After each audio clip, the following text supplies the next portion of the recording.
ये जो आप मंदिर देख रहे हैं, ये माता जी के साथ में ही श्री गणेश जी का है। और ये सभी भगवान माता जी के साथ में यहाँ तरावली कला में विराजित हुए थे। ये गणेश जी हैं, माता के द्वारपाल हैं और माता जी के द्वार पे खड़े हुए हैं। अब हम आपको अखंड धुनी के बारे में बताते हैं, जो कि माता जी के समय से ही ये धुनी प्रज्वलित है। और महेंद्र जी इसके बारे में बताएंगे आपको। हाँ, ये माता जी की जो सामने धुनी है, इसमें अखंड अग्नि रहती है और आरती के टाइम पे निकालती है, इसके बाद पुनः बंद कर देती है सुबह शाम दोनों टाइम। सामने जो गादी है, ये महंतों की गादी, जिसपे जो महंत होती है वो बैठती है, परंपरा चेला दर चेला ऐसा है। अभी आप इनके चेले हैं? हाँ, इस समय माता जी की कृपा से जो पुराने महंतों के शिष्य हैं और इस समय जो है यहाँ के महंत हैं आप, है ना। ये जो आप सामने देख रहे हैं, ये जीवित समाधि है। माता जी के प्रथम सेवक जो कि यहाँ की पूजन वगैरह करते थे, उनकी प्रथम समाधि आप देख रहे हैं, जो कि जिंदा समाधि ली गई थी। ये जिंदा समाधि है। यहाँ पर माता जी के आई थी, माता जी को इनने ही रोका है, यहाँ पर रुकी हैं। और जो है कि ये जीएस समाधि कई लोगों को काशी जी में हरिद्वार में मिले भी हैं, लोगों को दर्शन भी दिए हैं और सब इन्हीं की कृपा है कि हम सब काम चल रहा है।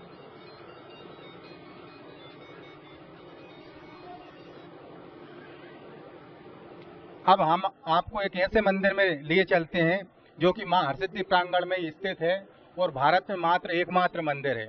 यहाँ की विशेषता ऐसी है कि माताओं बहनों को अगर कोई भी शारीरिक समस्या हो, वो हर समस्या का निवारण इस मंदिर से होता है। महेंद्र जी से जानते हैं इन माता जी का क्या नाम है और क्या चमत्कार है इनके बारे में। इन माता जी का नाम मेड़े की माता के नाम से है। लोग मेली माता कहते हैं, लेकिन मेड़े की माता है, ग्राम की माता है ये। और जिन माता बहनों को सारे कोई भी तकलीफ होती है, बाल बच्चे नहीं होते हैं और भी कई समस्याएं होती है, उसके लिए माता जी सब दुखों को निवारण करती है। तो जिन माताओं बहनों को कोई भी शारीरिक समस्या हो, वो एक बार इस मंदिर पर जरूर आए। हाँ, ये देवियां हैं और 64 देवी हैं जो माता जी के साथ आई हुई हैं और आज यहीं पर मौजूद हैं। ये हमेशा माता जी की रक्षा करती रहती हैं। आपके गुजरात में माता जी का पावन धाम पावागढ़ है, वहाँ पर इनका पूरा इतिहास लिखा हुआ है। जो भी जाए तो वहाँ पर पढ़ सकते हैं, देख सकते हैं। वहाँ पर राजा, यहाँ पर जो काशी वाले हैं लेकर के वहाँ पर गए, वहाँ से लाए हैं पावागढ़ से। इसके बाद में राजा विक्रम जी उज्जैन नगर वाले, उनको अमृत की आवश्यकता पड़ी तो अमृत लेने की खोज में वो निकले थे यहाँ से और ढूंढते ढूंढते काशी पहुँचते हैं। वहाँ के राजा से इनका जो है मिलाप होता है और इसके बाद में वहाँ से सारी जानकारियाँ लेते हुए, वहाँ से अपने शरीर की बलि देते हुए माता जी से वचन मांगते हैं, यह सवेरा हो जाएगा, आपको मां ने कहा कि जब सवेरा हो जाएगा वहाँ पे हम रुक जाएंगे। और विक्रम ने कहा कि मैं मेरी उज्जैन नगरी आपको लेकर के चलता हूँ, आप वहाँ पे चलने के लिए तैयार हो जाएं, ये मैं आपसे वचन मांगता हूँ। तो माँ ने कहा कि देखिए हम वचन दे रहे हैं, लेकिन जब सवेरा हो जाएगा वहाँ पर हम रुक जाएंगे। यहाँ पर तरावली में आकर के माँ भगवती रुकी हैं। जब सवेरा हो गया है, मुर्गे ने यहाँ पहले की थी जो बाग दे दी, इसलिए रुक गई। या सारे इस गांव का नाम तरावली कला है, तरावली कला। यहाँ माता जी के तारे अष्ट हुए, सवेरा हुआ। यहाँ राजा विक्रम ने अपने सिर काट काट के माँ भगवती को 12 वर्ष तक सिर चढ़ाए हैं। माँ ने अपना सिर काट के उनको दे दिया है, जिसको लेकर के राजा विक्रम उज्जैन पहुंचे हैं। यहाँ का ऐसा इतिहास पुराणिक है। तो लोग मन्नतें मांगते हैं, उनको उल्टी परिक्रमा लगाना पड़ती है, उसका क्या विधान है? उसका विधान ऐसा है, जिन माता बहनों को शरीर कोई तकलीफ होती है, यहाँ राजघाट है माता जी का, जब बाँ नदी बहती माँ के बाएं हाथ से निकाली हुई है, वहाँ घाट राजा विक्रम सबड़े थे, इसलिए राजा विक्रम की वजह से राजघाट कहते हैं।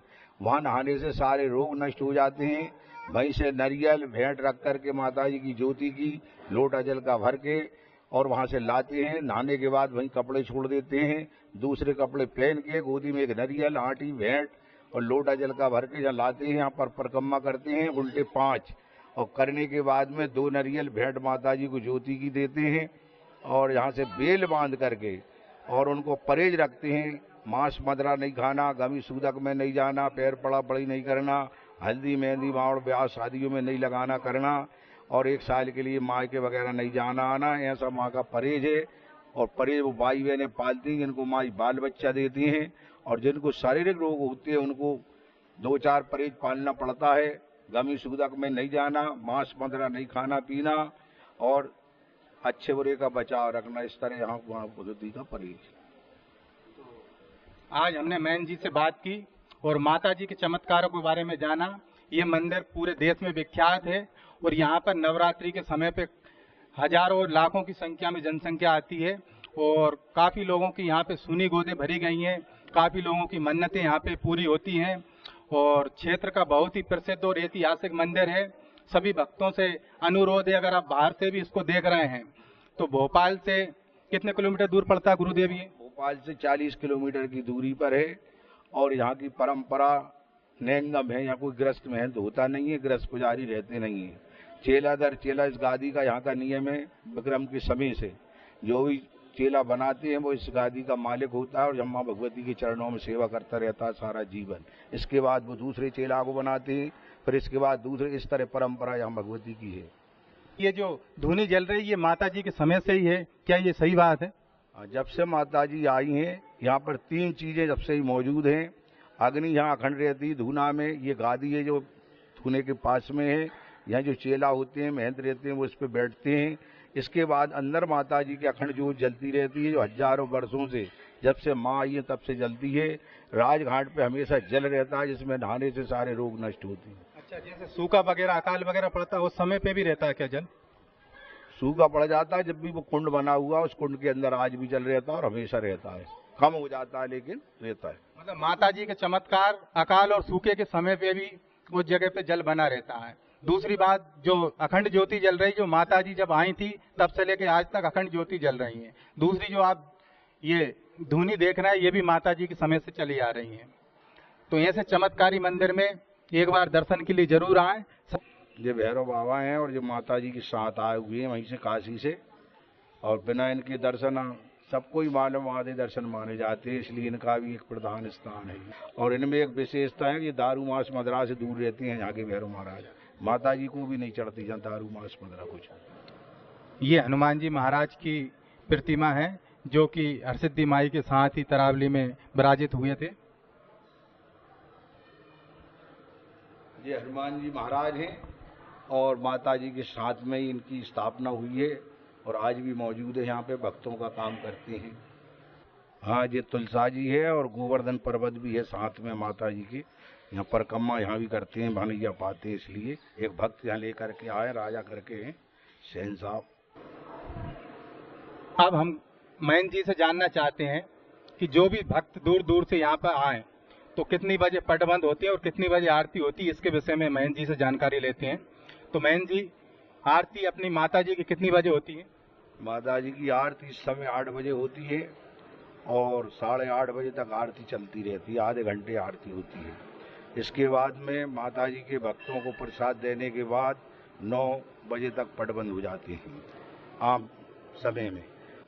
हम धन्यवाद देना चाहते हैं इस मंदिर के पुजारी एवं महंत श्री गुलाबगिरी जी महाराज जी का, जिन्होंने अपना अमूल्य समय निकालकर जानकारी दी जिससे कि भक्तजनों को इसके बारे में ज्यादा से ज्यादा जानकारी मालूम चल सके। मैं धन्यवाद देना चाहता हूँ।